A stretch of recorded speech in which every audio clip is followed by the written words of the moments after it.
माझ्या कवितेचं नाव आहे मी तिरंगा बोलतोय. मी भारताचा राष्ट्रध्वज, मी तिरंगा बोलतोय.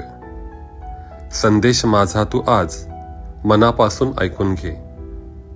नक्कीच कर मला अभिमानाने स्पर्श, पण त्याआधी तू समजून मला घे.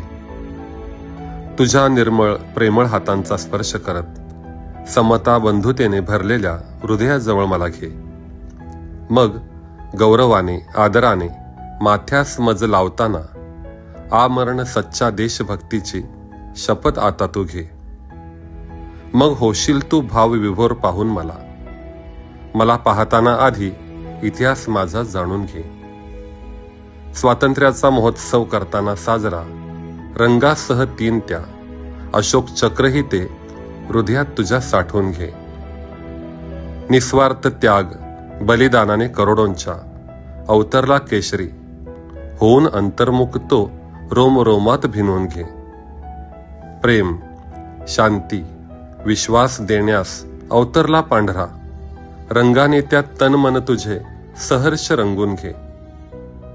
समृद्धी भरभराटीने भरण्यास अवतरला हिरवा, तुझ्यासह साऱ्यांचे जीवन भरभरून याने घे.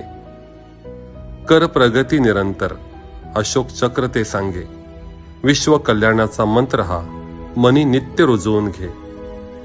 स्वार्थांध सत्तांधांचा धिक्कार करतो मी नित्य, दूर मजपासून त्यांना ठेवण्याची जबाबदारी तू घे.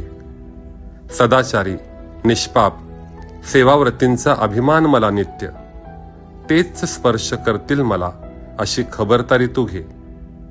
जनसामान्यातील असामान्य माणसा आता तुझ्याकडूनच आशा, आता या क्षणापासून तूच माझी जबाबदारी घे, तूच माझी जबाबदारी घे.